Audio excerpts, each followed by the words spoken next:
Amém. Nessa manhã, nós falamos sobre a onipatia de Deus. E a onipatia de Deus, ela é a capacidade de Deus sentir todas as coisas. Nós falamos sobre a onipatia de Deus, a importância do Deus encarnado para a santificação. E nessa noite nós vamos falar sobre a simpatia da igreja. A simpatia da igreja. Quando nós pensamos em solidão, rejeição, agonia, abandono, desprezo, um sentimento de exclusão, nós pensamos que isso talvez é a pior coisa que pode acontecer para alguém.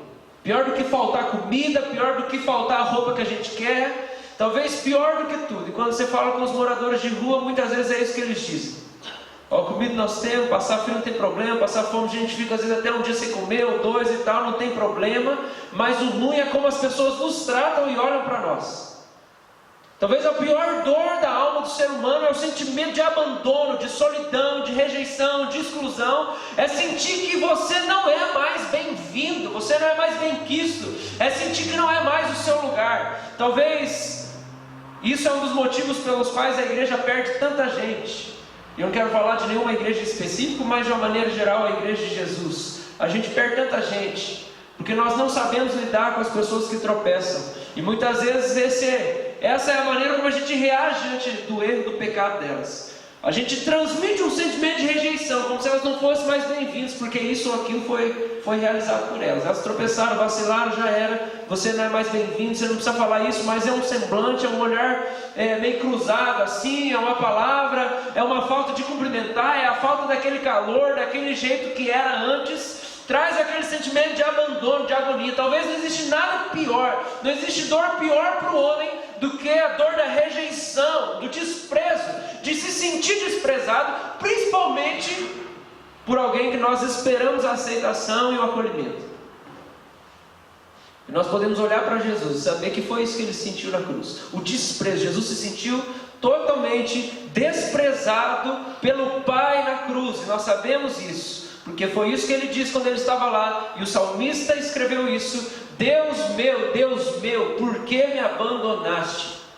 Por que o Senhor me abandonou? Eu estou me sentindo abandonado, desprezado. Quem nunca se sentiu rejeitado antes? Quem nunca?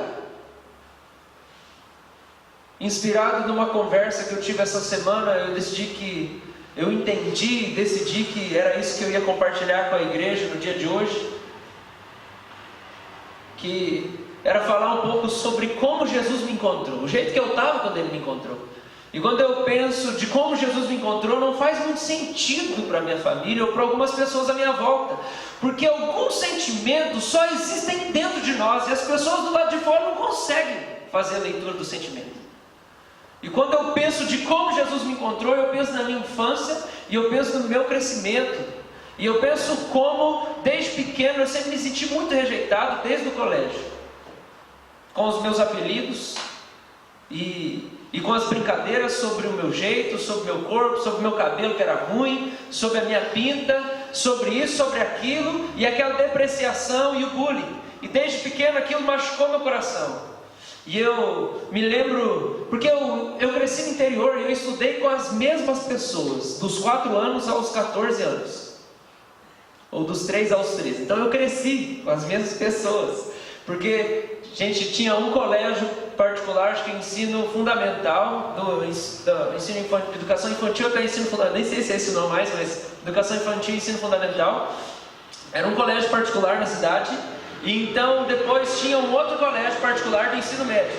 Então todo mundo que queria estudar em colégio particular estudava naquele colégio, e quando saía daquele ia para o outro ensino médio. Então assim, é a vida inteira no mesmo colégio com as mesmas pessoas. Então as mesmas pessoas na sala a vida inteira. É por isso que minha mãe fala que a minha turma era uma das turmas mais impossíveis de se dar aula, porque todo mundo se conhecia há 5, 6, 7, 8, 10 anos, ninguém controlava, porque era bagunça a aula inteira, os amigos de infância. Mas isso tinha um lado bom, porque eu lembro até hoje o telefone de um dos meus amigos de infância. 233-1297, apartamento 7. Eu não vou falar dele aqui, mas eu poderia dizer o nome dele inteiro, eu poderia dizer um monte de coisa, porque eu cresci com algumas dessas pessoas.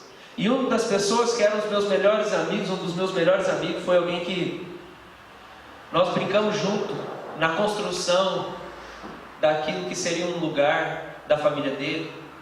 Nós rimos juntos, nós jogamos bola juntos, nós participamos de campeonato de futsal juntos, nós brincamos juntos, nós rimos juntos, nós viajamos juntos. Quando nós formamos na 4ª série, nós fomos para o Beto Carreiro, viagem de formatura da 4ª série, e nós fomos para o Beto Carreiro. Muita coisa aconteceu junto, mas juntamente com esse crescimento, eu experimentei de muito desprezo dos meus amigos. Eu sempre fui muito briguento, eu era muito briguento, muito irritadinho, mas eu era muito chato também. Todos sabem, é por isso que eu tenho uma cicatriz na cabeça, de pedrada. Eu brigava muito no colégio, e eu dava muito problema, eu era mais bagunceiro. Da minha casa eu sempre fui mais bagunceiro no colégio, e em tudo. Sempre dei mais preocupação, dei mais, meu Deus do céu. Aí brigava com os meninos, aí a mãe do amigo ia lá em casa. E aí falava para minha mãe: seu filho está fazendo isso e isso com meu filho. Gente, eu era cruel. A pessoa tinha um defeito físico, eu pegava e eu falava daquilo: ó, seu não sei o que, ó, seu não sei o que. Da mãe lá em casa falava para minha mãe assim: ó, seu filho fica falando isso do meu filho, seu filho bateu no meu filho, seu filho isso, aquilo, aquilo. Eu devia estar na 2ª série, eu lembro muito bem, é verdade, 2ª série. Eu não sei porquê, mas esse tanto de problema foi gerando em mim um sentimento de que parecia que eu não era bem-vindo. E um dos meus melhores amigos, depois do tempo, ele foi tocando a vida dele e nunca mais falou comigo. Os meus amigos começaram a me excluir, eu tinha uns apelidos meio esquisitos, e eu fazia de tudo para tentar me enturmar e me sentir aceito lá na roda de amigos. Então, eu queria estar onde eles estavam, eu queria sair com eles, eu queria vestir as roupas que eles achavam que seriam legais, eu queria saber das coisas, eu procurava saber das bandas, porque eles sabiam das bandas, então se eu soubesse, talvez a gente ia ter uma conversa legal. Eu queria ficar com as meninas e me envolver, porque se eu me envolvesse, aí eles iam achar que eu era um cara legal. E eu sempre tive esse negócio de que eu queria ser aceito. E aí quando eu mudei pra cá, eu tinha me apaixonado por uma menina, e tinha me envolvido com ela, eu tinha 14 anos, e a gente estava ali meio namorandinho e tal, não sei o que, e eu mudei para Curitiba, sem querer, mas meus pais fizeram mudar, né, não vai todo mundo. Eu falei: não, deixa eu ficar as férias de janeiro aqui, depois eu vou. Não, você vai. E aí quando eu finalmente na minha vida, eu tive um sentimento, eu pensei assim: agora vai dar alguma coisa, agora eu vou ficar importante, porque eu vou namorar com essa menina que ela é bonita, ela é muito legal. E nunca nenhuma menina bonita e legal deu moral para mim. E agora vai. Aí na hora que eu pensei, agora vai, nós vamos mudar de Mandaguari para Curitiba. Zero, nada, não vai nada. Aí não vai nada. Aí a gente veio para cá, eu sempre muito carente. Conheci a vizinha lá, amiga da Paola, de infância. Aí eu falei: agora vai dar alguma coisa aqui nesse negócio.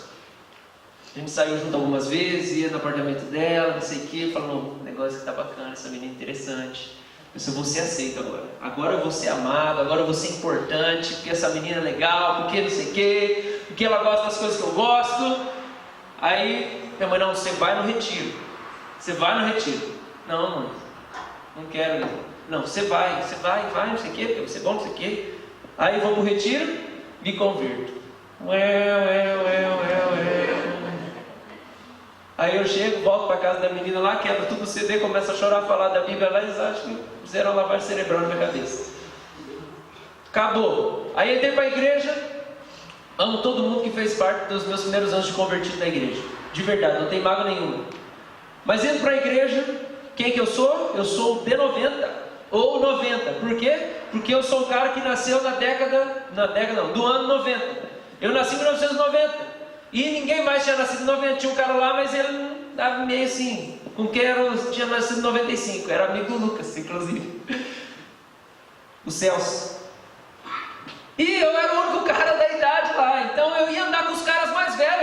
saber das coisas, porque agora eu converti, né? E aí eu recebi um chamado ministerial, então eu quero ser pastor, eu vou andar com os caras que também têm essa mesma perspectiva, tudo mais velho.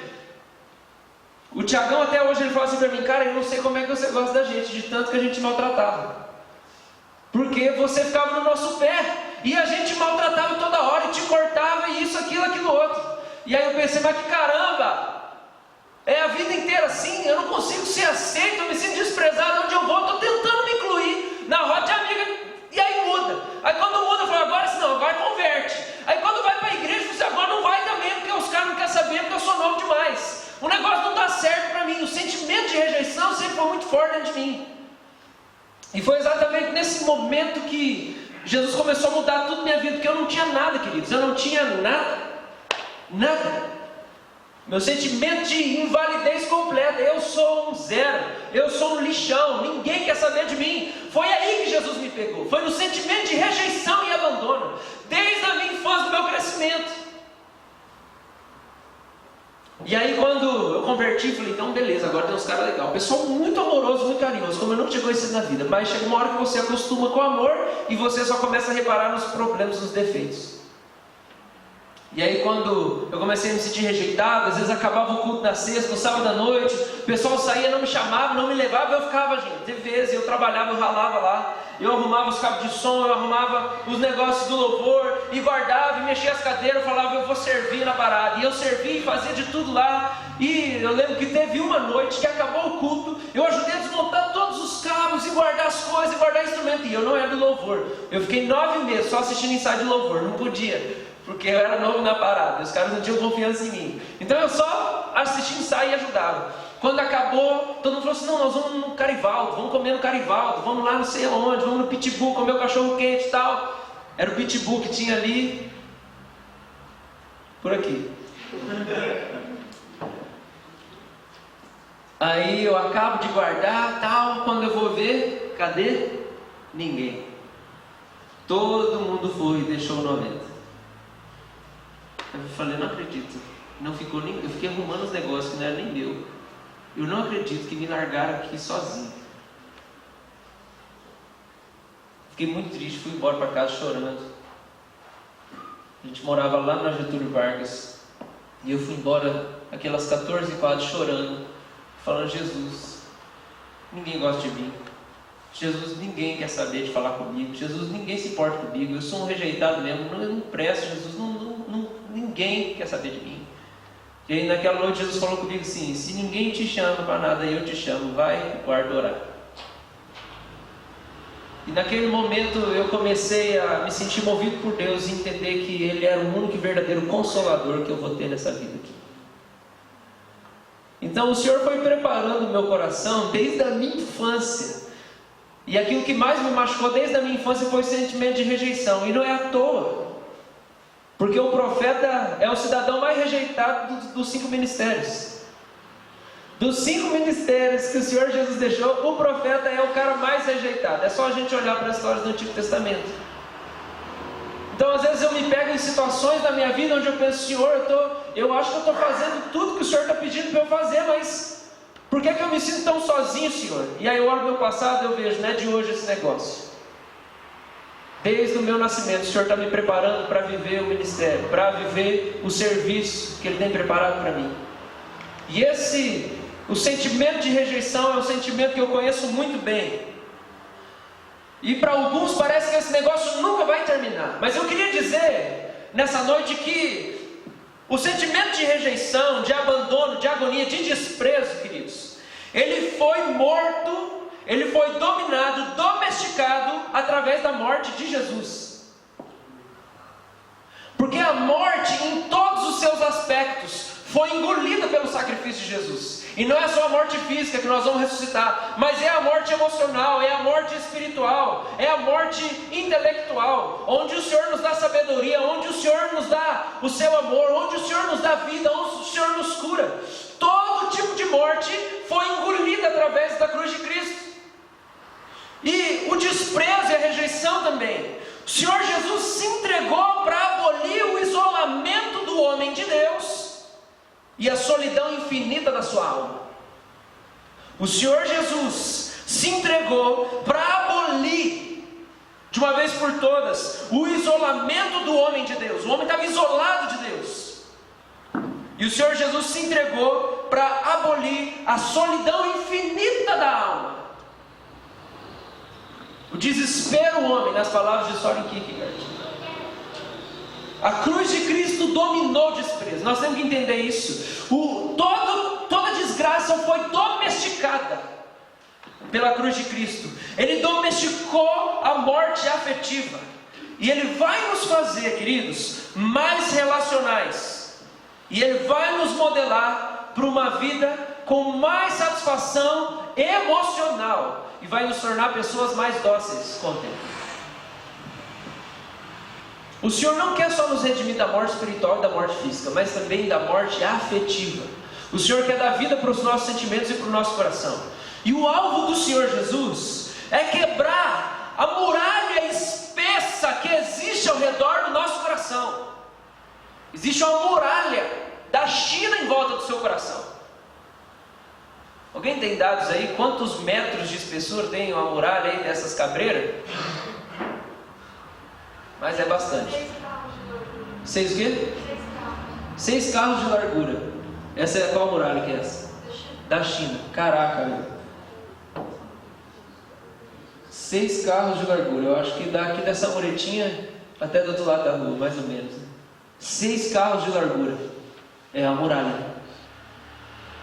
Às vezes é isso que tem ao redor do seu coração. Uma muralha.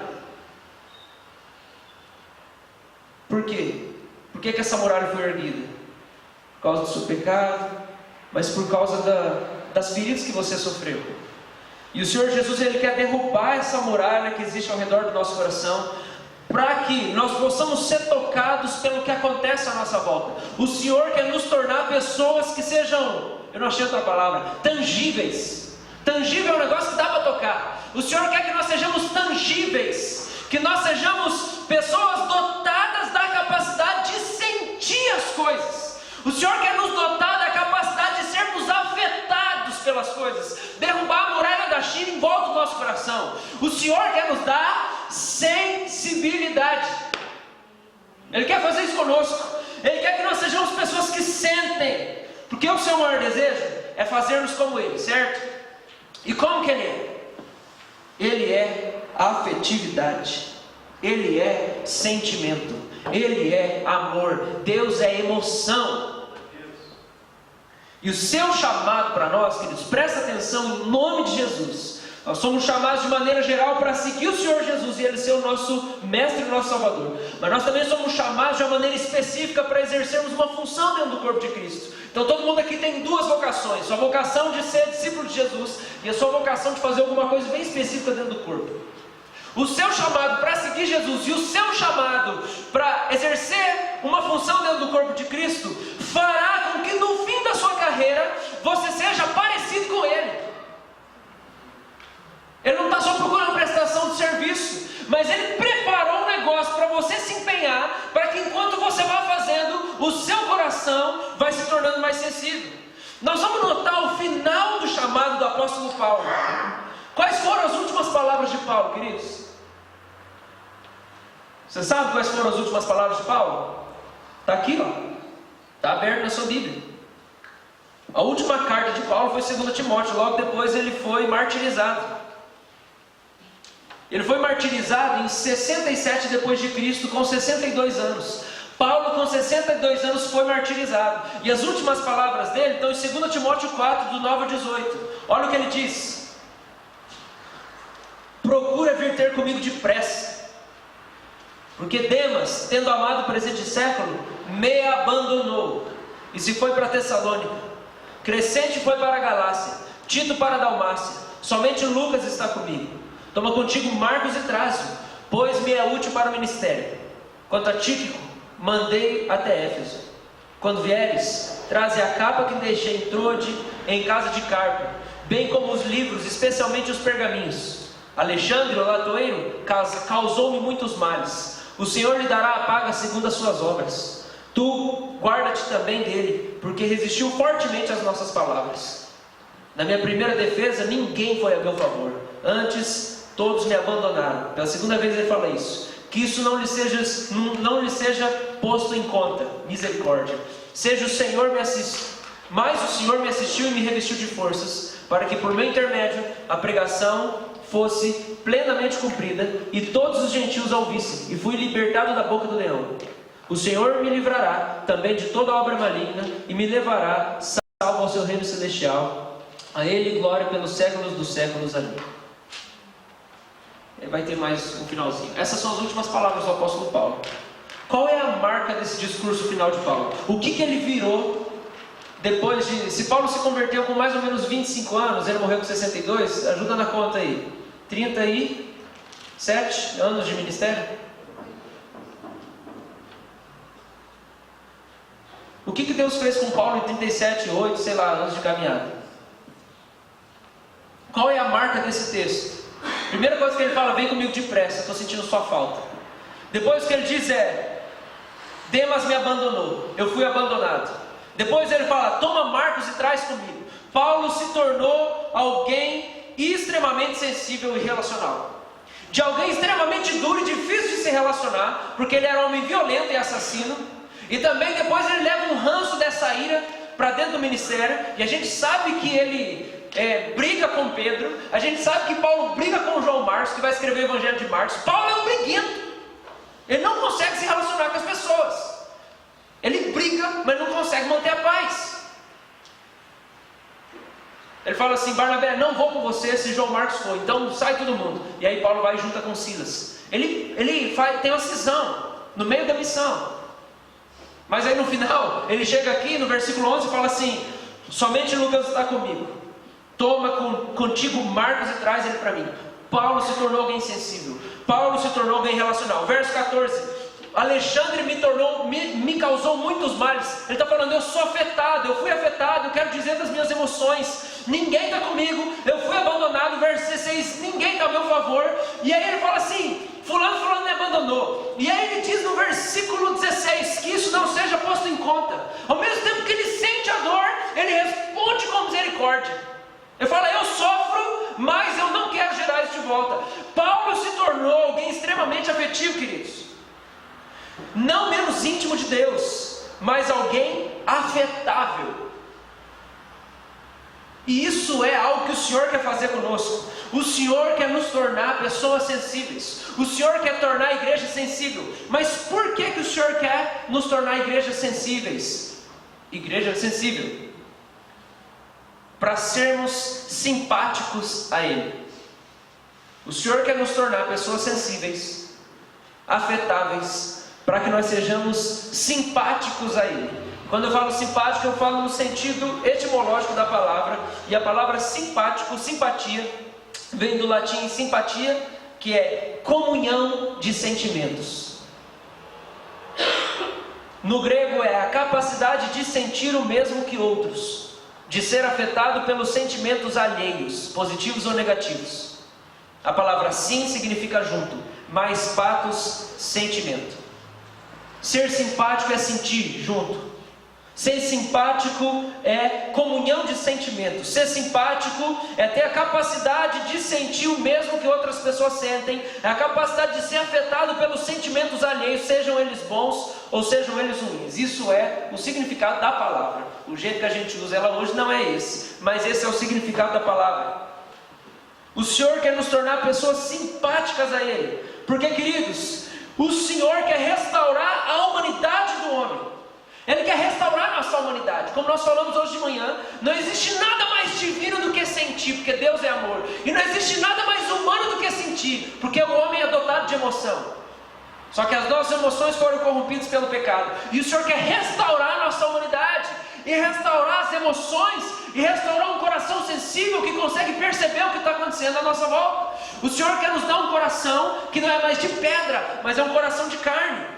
E a nossa humanidade, ela está perdida entre o pecado e a lei. É aí que a gente sempre perde a nossa humanidade como igreja. Por isso Hebreus capítulo 12 diz assim: deixando o peso e o pecado, olhemos firmemente para Jesus, o autor e consumador da nossa fé. A igreja vive uma crise. A gente vive num pêndulo entre a lei e o pecado. Por quê? O cidadão vai lá, se converte,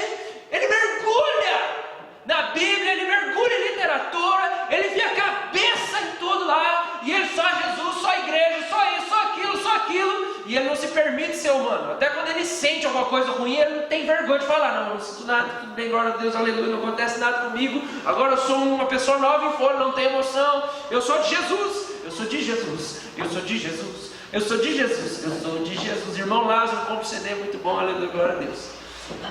E aí o cara vai para a lei. Só que o cidadão não suporta, porque a lei não dá certo para nós, é por isso que Jesus vem.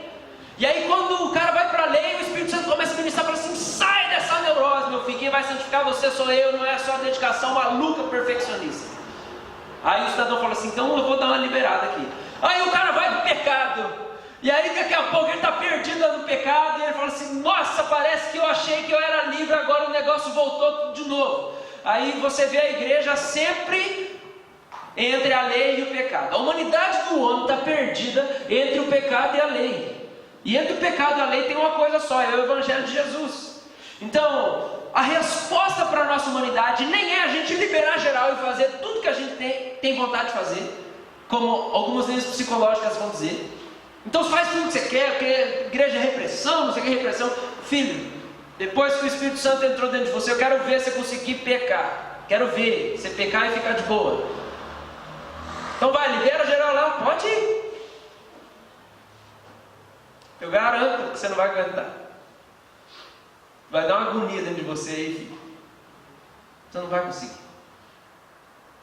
Então, a resposta não é nem liberar geral. E a resposta não é nem enforcar as emoções e fazer de conta que eu não sou gente. A resposta é um relacionamento com Ele, baseado na certeza do amor que Ele tem por mim e respondendo com um amor por Ele. É assim que Ele vai restaurar a nossa humanidade. É um relacionamento, é sentimento. Eu tenho que gostar de Deus, eu tenho que ter certeza que Ele gosta de mim. A minha fé não tem que estar alicerçada somente na competência de Deus, sabendo que Deus é justo, que Deus é poderoso.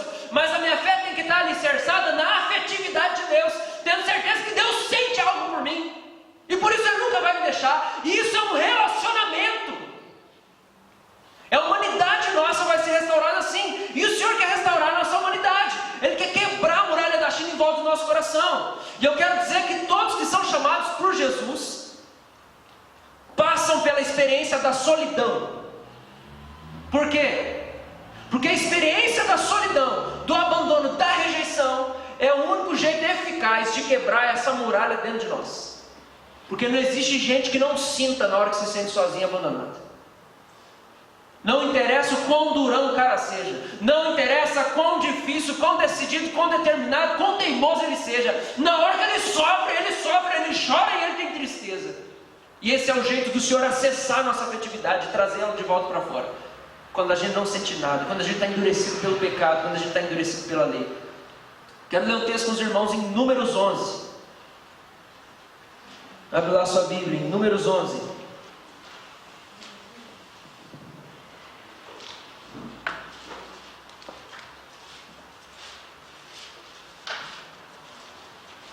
Isso aqui é só a introdução, tá? Vai pegando aí. É minha despedida. Já que eu vou ficar 2 semanas fora, é minha despedida. Números 11. Versículo 1 e 2. Queixou-se o povo de sua sorte aos ouvidos do Senhor. Ouvindo o Senhor, acendeu-se-lhe a ira, e fogo do Senhor ardeu entre eles, e consumiu extremidades do arraial. Então o povo clamou a Moisés. E orando este ao Senhor, o fogo se apagou. Então o povo foi lá e começou a reclamar de Moisés e de Deus. Aí Deus ficou irado e começou a tocar fogo no povo. Aí falou: Moisés, tem misericórdia, ora por nós, Moisés, porque senão nós vamos morrer tudo. Aí Moisés vai lá e ora, e aí Deus para de desgraçar o povo. Aí no versículo 11, disse Moisés ao Senhor: por que fizeste mal ao teu servo? E por que não achei favor aos teus olhos, visto que puseste sobre mim a carga de todo esse povo? Senhor, concebi eu porventura todo esse povo? Dei-o eu à luz, para que me digas: leva-o ao teu colo, como a ama leva a criança, que mama, a terra que sob juramento prometeste a seus pais? De onde teria eu carne para dar a todo esse povo? Pois chora diante de mim, dizendo: dá-nos carne, que possamos comer. Eu sozinho não posso levar todo esse povo, pois me é pesado demais. Se assim me tratas, mata-me de uma vez, eu te peço, se tenho achado favor aos teus olhos, e não me deixes ver a minha miséria. Moisés está num ápice de crise ministerial. Ele não está aguentando mais o povo. E sábado de manhã eu acordei com essa crise e falei: Deus, eu não estou aguentando, estou cansado, estou bagaçado, Senhor. Eu não vejo a hora de pegar o avião e ir para os Estados Unidos. Não é porque eu quero ir, é porque eu quero ir. Não é porque eu quero chegar lá, é porque eu quero sair daqui. Daí a gente pergunta se você está animado para ir. Eu falei: não, eu estou animado para sair daqui. Por que isso? Porque isso faz parte do nosso chamamento. Dentro do nosso chamamento, o Senhor tem a experiência da solidão para dar para nós. Porque assim Ele desperta a nossa afetividade. Nós nunca somos tão compassivos e sensíveis às pessoas como nós mesmos sofremos. Por isso que às vezes Deus tem que esganar o nosso coração. Ele tem que enforcar o nosso coração, para a gente poder ser mais sensível às pessoas e lembrar que elas sofrem e a gente para de dar uns coices nelas. Porque às vezes tem uns aí que, está precisando dar uma lixada na ferradura. Mas a gente pensa assim: não, mas eu sou assim mesmo, é o meu jeito. E eu não consigo mudar. É verdade, você não consegue. Por isso que o Senhor preparou para você um lugar de solidão, de rejeição, de quebrantamento, assim como Moisés, onde ele vira, e eu acho incrível a fala dele no versículo 11, porque ele fala assim: Deus, o Senhor me chamou para liderar esse povo porque o Senhor não gosta de mim? É por isso que eu estou liderando? É porque o Senhor não gosta de mim? E aí na hora eu falei: ó Deus, eu acho que ele tem uma colocação interessante aqui. O Senhor está me fazendo ser pastor porque o Senhor não gosta de mim? É verdade? É por isso? Fala então para mim logo de uma vez. Mas por que Moisés passa por isso? Porque o Senhor está restaurando a sua humanidade. Moisés é um cara insensível. Moisés assassinou gente. E Deus leva ele para o deserto. E no final da peregrinação, a Bíblia fala que ele é o homem mais manso de toda a face da terra. Igual o apóstolo Paulo, o homem duro, assassino. No final ele está lá chorando: me machucaram, me abandonaram, eu estou sozinho aqui, ninguém se importa comigo, traz Marcos e vem comigo aqui, porque eu estou me sentindo abandonado. Sensível, não menos íntimo de Deus, mas alguém mais sensível, mais afetável. Isso acontece com Paulo, isso acontece com Moisés. Vamos olhar mais o texto. Gênesis 42.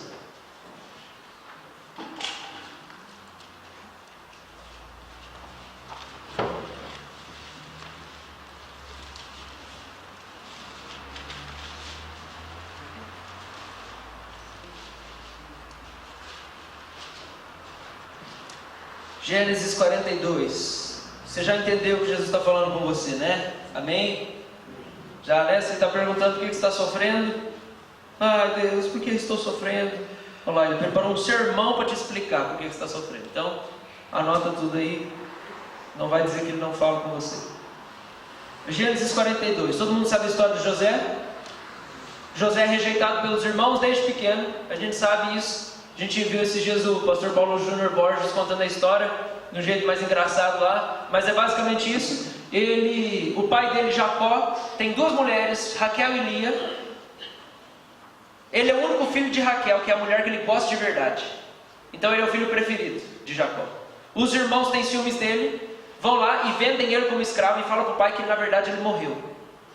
E aí ele é vendido, ele chega até o Egito, e quando ele chega no Egito, ele começa a trabalhar de escravo, e ele fazendo tudo muito bem. A palavra de Deus diz que o Senhor era com ele, e ele prosperava em tudo, ele botava a mão e dava certo. Então ele chega até a casa de Potifar, que é alguém que tem autoridade.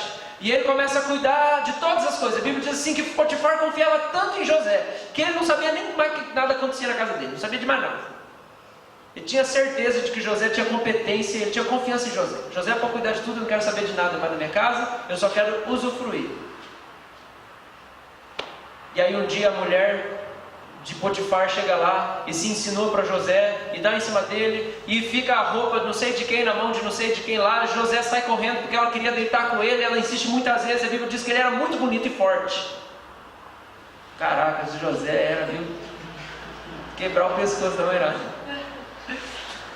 Muito bonito e forte. E aí ele pega e sai correndo. Quando ele sai correndo, a mulher fala assim: ó, esse cara que você colocou dentro de casa tentou abusar de mim. José vai para ser escravo, para prisão, e ele fica anos na prisão. Então o cara foi rejeitado pelos irmãos, expulso de casa. e vendido como escravo. Aí ele chega lá e começa a trabalhar, fala, agora o bagulho vai dar certo na minha vida aqui, agora eu estou subindo, que nada, você vai para a cadeia lá. E aí Josué fica na cadeia durante anos, e ele cuida tudo na cadeia, onde o cara vai, o cara serve, o cara tem espírito excelente, ele faz de tudo, e a Bíblia diz que ele está lá, e ele está na prisão, e ele cuida de todas as coisas. Tem até um filme muito bom, procura aí José, acho que é da Disney, é muito bom.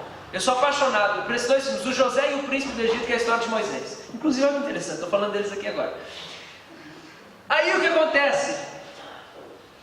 Passa tempo, chegam os cidadãos, José interpreta o sonho deles, o negócio dá certo, eles saem, um sai para ser morto, outro sai para servir, José interpreta o sonho certinho, daqui a pouco ele é chamado para interpretar o sonho do faraó, e aí ele interpreta o sonho das vacas gordas, das vacas magras, dos trigos e tudo mais, e daqui a pouco José se torna o governador do Egito inteiro. Só tinha um cara acima dele, que era o faraó. Caraca! Aí você pensa, fechou, o cara não tem mais como subir na vida, que nada, tem mais ainda, ele tem que descer mais um pouco agora, porque agora os irmãos dele, que venderam ele, que fizeram ele de morto, que venderam ele como escravo, vão lá pedir comida, porque deu fome seca em toda a região, e aí os caras lá saíram da terra dele, e foram até o Egito pedir para o faraó dar comida, e José estava cuidando de tudo, e José vê que os irmãos dele, que um dia venderam ele como escravo, estão lá. Deus rebentou com José. Ele passou por todo tipo de sofrimento e rejeição que alguém podia passar. E aí quando a gente olha no capítulo 42, verso 21 ao 24, os irmãos de José descem até o Egito. 21 fala assim: então disseram uns aos outros, na verdade somos culpados no tocante a nosso irmão. É os irmãos dele falando sobre ele. Somos culpados no tocante a nosso irmão, pois lhe vimos a angústia da alma, quando nos rogava, e não lhe acudimos, por isso nos vem essa ansiedade. E respondeu-lhes Rúben: não vos disse eu, não pequeis contra o jovem, e não me quisestes ouvir, pois vedes aí que se requer de nós o seu sangue. Eles, porém, não sabiam que José os entendia, porque ele lhes falava por intérprete, e retirando-se deles, chorou. Depois, tornando-lhes, falou, tomou Simeão dentre eles, os algemou na presença deles. Então, José está lá, só que gente, passou muitos anos, o cara está diferente, os irmãos dele não reconhecem que ele é ele, e ele fala tudo em egípcio lá, ele não fala em hebraico, aramaico mais.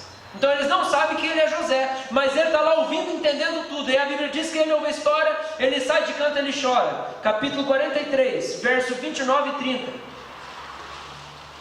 Levantando José os olhos, viu a Benjamim, seu irmão, filho de sua mãe, e disse, é este o vosso irmão mais novo, de quem me falastes? E acrescentou, Deus te conceda graça, meu filho. José se apressou e procurou onde chorar, porque se movera no seu íntimo para com seu irmão. Entrou na câmara e chorou ali. Capítulo 45, versos 2 e 3. E levantou a voz em choro, de maneira que os egípcios ouviam, e também a casa de Faraó. E disse a seus irmãos, eu sou José, vive ainda meu pai? E seus irmãos não lhe puderam responder, porque ficaram atemorizados perante ele. Nós lemos textos onde José chora, e quando a gente olha para José, em todos esses anos de sofrimento, a gente vê uma coisa, José não havia se amargurado, mas ele havia se sensibilizado. Ele podia ter se tornado alguém extremamente amargo através dos sofrimentos da vida. E deixa eu dizer, Deus não quer que você amargue nos sofrimentos. Deus quer te sensibilizar. E depois de tanto sofrimento, ele era um cara que chorava. E ele vai, se revela e ama os seus irmãos no fim das contas. Mas ele chorava toda vez que ele viu seus irmãos. Ele procurava esconder, saía de canto e ele chorava. Porque ele andava com Deus. E quando a gente anda com Deus no meio do sofrimento, a gente não amarga. A gente se torna quebrantado e sensível às pessoas. Então por que é que Deus está procurando resgatar a nossa humanidade através da solidão, da rejeição, do sofrimento, do abandono? E aqui eu vou dar 3 lições para nós nessa noite. Como disse, isso foi só a introdução, mas eu espero ser mais rápido aqui. Primeira razão pela qual Deus nos encontra num lugar e nos leva a um lugar de solidão é para que Ele se torne a fonte dos seus afetos. Deus quer nos levar a um lugar de solidão e rejeição para tornar-se a fonte dos seus afetos. Deus quer ser a fonte das suas emoções. Deus quer te ensinar, quer me ensinar a ter emoção, a ter sentimento, a ter prazer, de maneira primária, procedendo somente dEle. O Senhor precisará ser a sua fonte de energia, de prazer, de afeto e de renovo. Queridos, para um homem de Deus, presta atenção, para um homem de Deus e para uma mulher de Deus, não existe substituto para o lugar secreto de oração. Não existe nada que substitua o lugar secreto de oração. Nada! Porque quando o Senhor pega alguém, chama essa pessoa para andar com Cristo, e a ideia de Deus é restaurar a nossa humanidade, Ele nos toca com o sofrimento, Ele nos toca com a rejeição, e nesses momentos, queridos, não existe ninguém que consegue nos consolar, a não ser a presença do próprio Deus, e Ele nos torna pessoas de oração, porque nós corremos para lá, não por um senso de dever, mas é porque quando a gente olha para o nosso estado, a gente não tem para onde ir, a gente olha e pensa, o que eu vou fazer? Estou desgraçado. Senhor, o Senhor é o único que pode me ouvir e entender. O Senhor quer se tornar a fonte dos nossos afetos, queridos. É assim que Ele restaura a nossa humanidade. Ele quer ser a fonte das nossas emoções. Por isso, queridos, às vezes, até a nossa dedicação para uma vida de oração, Deus retira do homem, para mostrá-lo a sua inteira dependência dele. Você depende dele até para ter uma vida de oração. E às vezes você não consegue ter vida de oração para você poder sofrer e entender que você precisa dele.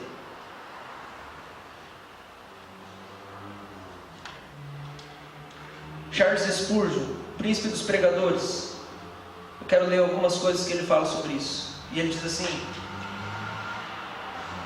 sobre o homem, sobre um crente que está sendo preparado para a maior honra e o serviço mais amplo. Ele diz assim: não é curioso que sempre que Deus quer tornar um homem grande, primeiro Ele sempre o quebra em pedaços?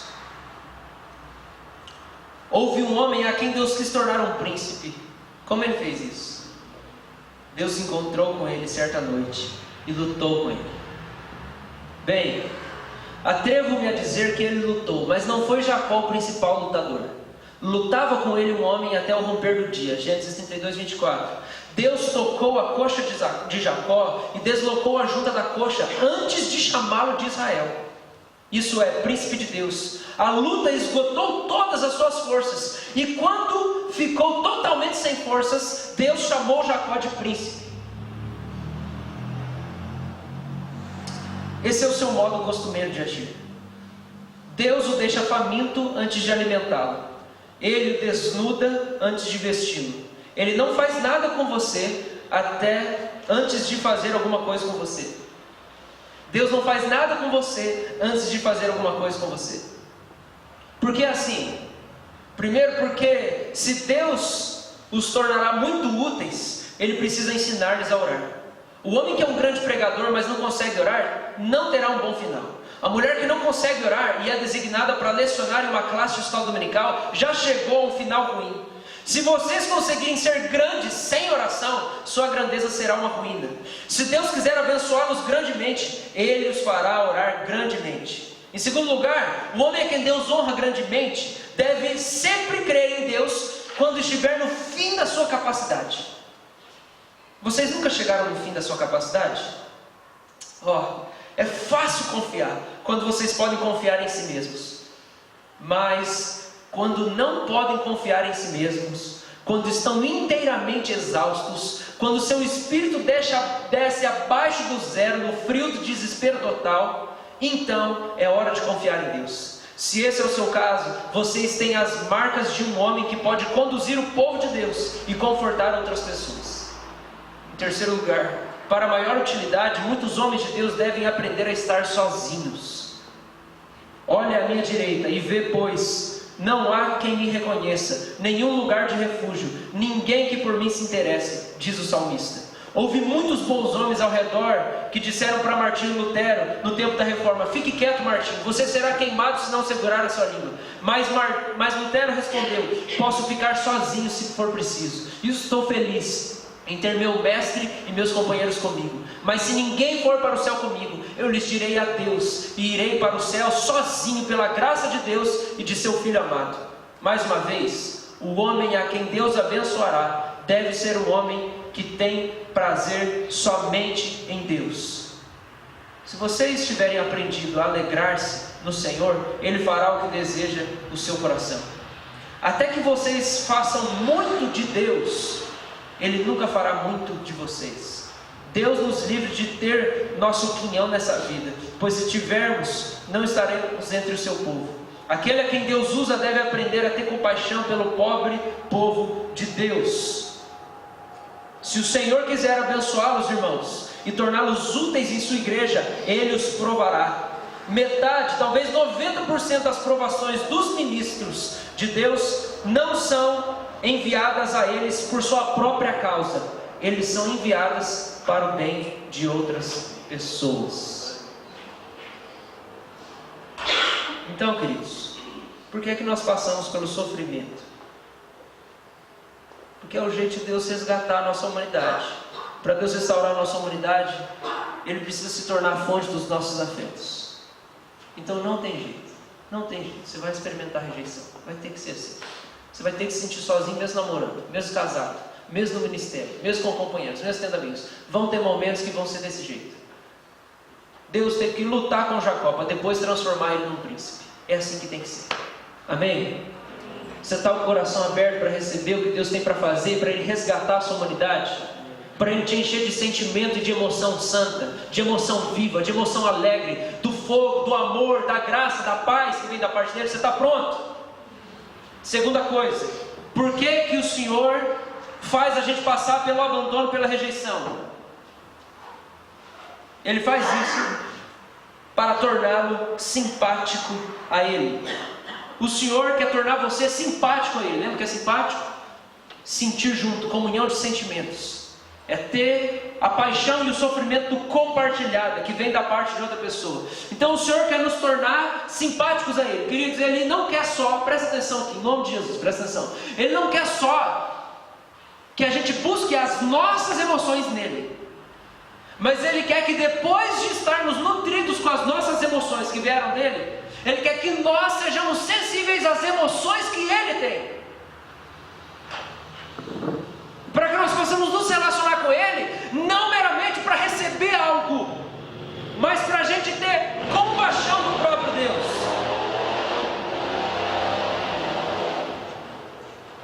E eu creio que Deus tem nos conduzido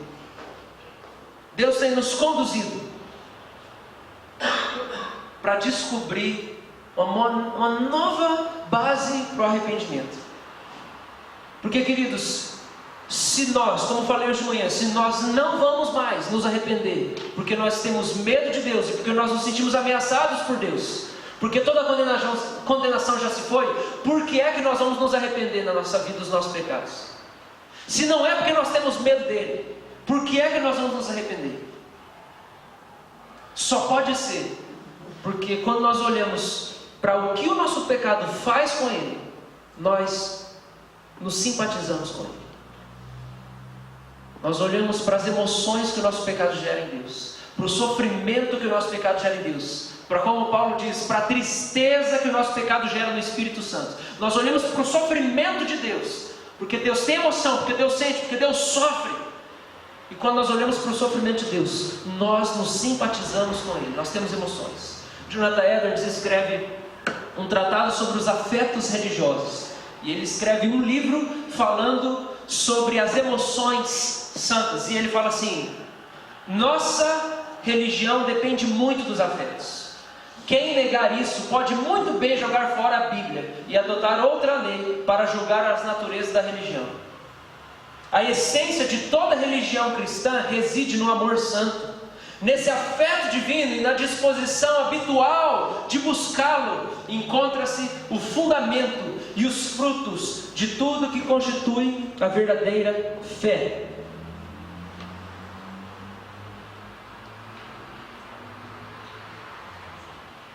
E aí ele fala por que Deus chama a gente para orar. E ele diz assim: Deus nos chama a orar para tocar nosso coração. com o que expressamos, e assim nos preparar para receber as bênçãos de arrependimento e as bênçãos que pedimos. Deus também usou a pregação para promover a alegria entre os santos. Portanto, os ministros são chamados de promotores da alegria, 2 Coríntios 1, 24. Coração mau que se aparta do Deus vivo e coração duro são a mesma coisa. Dureza de coração e coração mau, coração duro e coração mau é a mesma coisa. Uma pessoa de coração duro é uma pessoa de coração mau. Uma pessoa que tem um coração rebelde contra Deus é uma pessoa má. A grande obra divina na conversão ou libertação de uma pessoa do poder do pecado também é expressa assim: retirarei deles o coração de pedra e lhes darei um coração de carne. Nós deveríamos ser como as crianças pequenas, cujo coração é sensível e facilmente afetado e movido pelas coisas espirituais e divinas. Se o pecado consiste tanto em dureza do coração e falta de afetos piedosos, então é claro que a santidade consiste muito na posse desses afetos. Nós não podemos e não se pode haver a verdadeira religião onde só existe emocionalismo. Da mesma forma, ela não pode existir sem a emoção. As grandes coisas da religião, quando entendidas corretamente, afetam o coração. Deus quer nos tornar simpáticos a Ele. Ele quer que nós sintamos o que Ele sente. E em último lugar, por que é que Deus faz tudo isso conosco? Eu quero que você abra a sua Bíblia comigo em Gálatas, capítulo 5.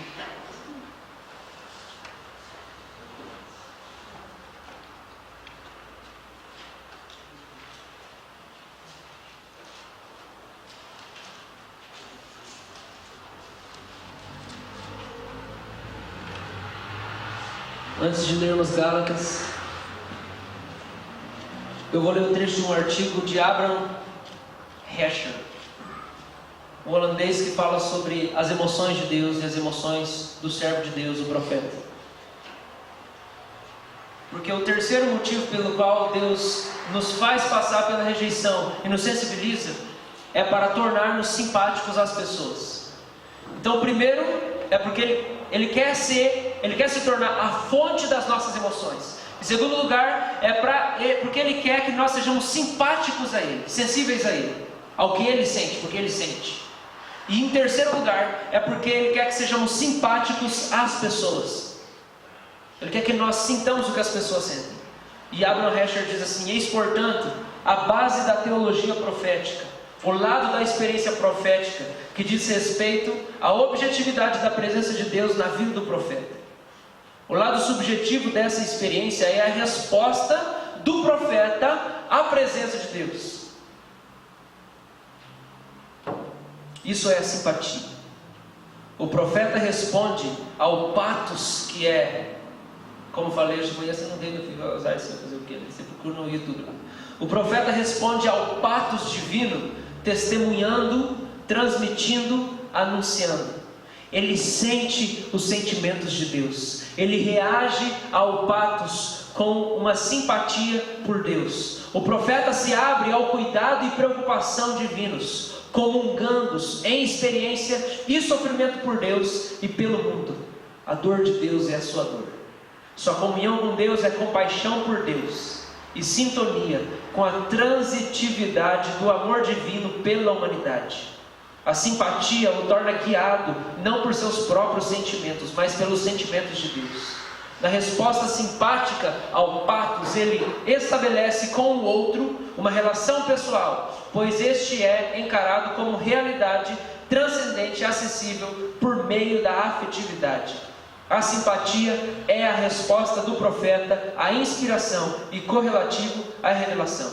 O profeta ouve a voz de Deus e sente o seu coração. Ele tenta transmitir o patos da mensagem com o seu logos, ou seja, ele tenta transmitir a emoção através da sua palavra.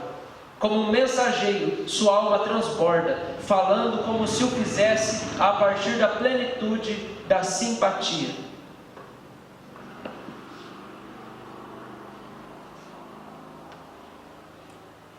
Deus quer nos sensibilizar para que Ele seja a fonte das nossas emoções.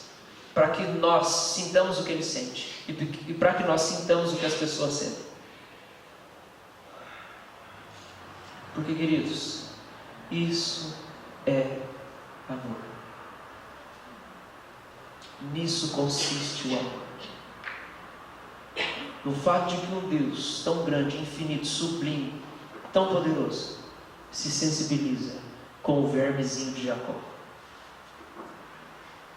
O Criador do universo tem a sensibilidade de discernir os sentimentos e as emoções e as dores do verme de Jacó. Isso é o amor. Quando Ele é a fonte da minha emoção, quando eu sinto o que Ele sente, quando eu sinto o que as pessoas sentem. E para nós finalizarmos, eu quero ler Gálatas capítulo 5, do verso 13 ao 26. Porque já que a resposta não é nem a lei e não é nem o pecado, mas é a liberdade.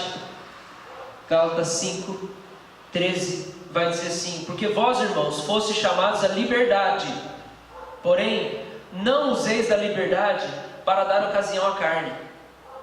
Sede antes servos uns dos outros pela emoção que vem do amor.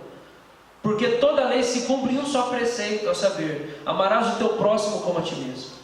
Se vós, porém, vos mordeis e vos devorais uns aos outros, vede que não sejais mutuamente destruídos. Paulo está sendo irônico, ele está falando, todo mundo falando assim, eu sou livre, eu faço o que eu quero, então você não vem querer podar a minha liberdade. E ele está falando, vai chegar uma hora que está um mordendo o outro, porque cada um está lutando pela sua própria liberdade, o amor já não existe mais.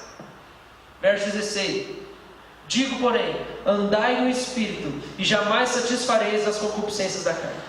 Porque a carne milita contra o Espírito, e o Espírito contra a carne, porque são opostos entre si, para que não façais o que porventura seja do vosso querer. Mas se sois guiados pelo Espírito, não estáis sob a lei. Ora, as obras da carne são conhecidas e são prostituição, impureza, lascívia, idolatria, feitiçarias, inimizades, porfias, ciúmes, iras, discórdias, dissensões, facções, invejas, bebedices, glutonarias e coisas semelhantes a essas, a respeito das quais eu vos declaro, como já outrora vos preveni, que não herdarão o reino de Deus os que tais coisas praticam.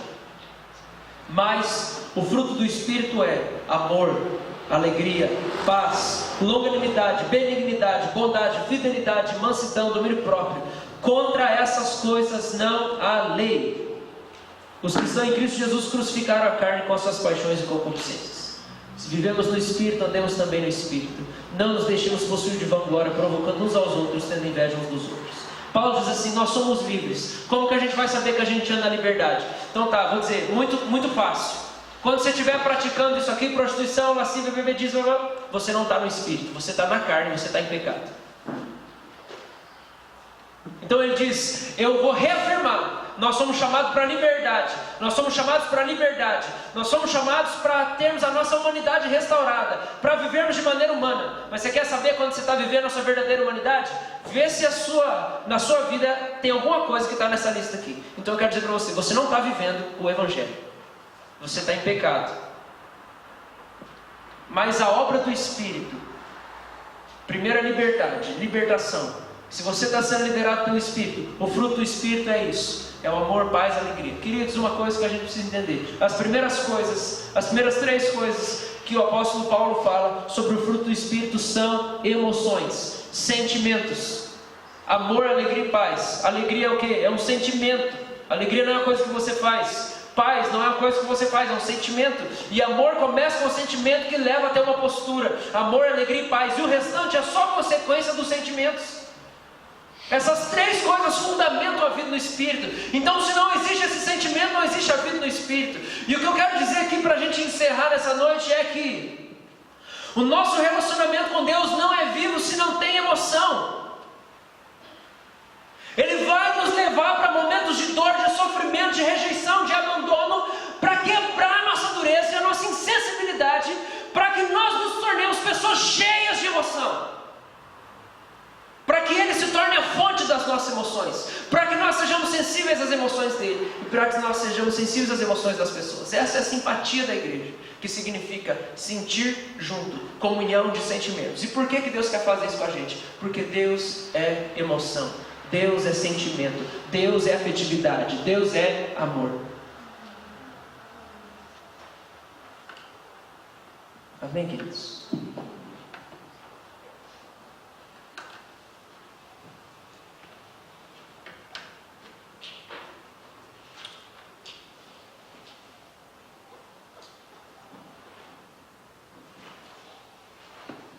Não tem como você estar bem se o seu coração está endurecido.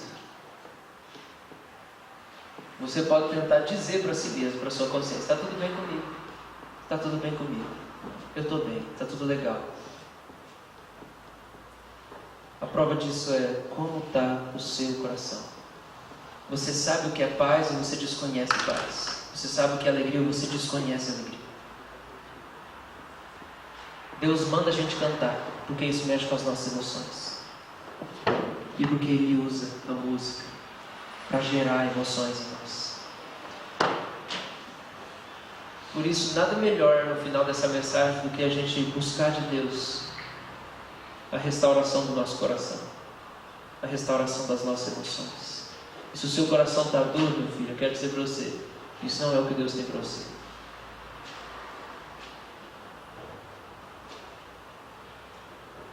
Não se amargure nos momentos de sofrimento da sua vida. Não se amargure nos momentos de solidão, de abandono, de rejeição na sua vida. Não se amargure. Mas entenda que todas as coisas cooperam para o bem daqueles que amam a Deus. E se o sofrimento tem feito parte da sua história, é porque Ele não quer te amargurar, mas Ele quer te sensibilizar para te encher de amor. Amém, queridos? Vamos orar.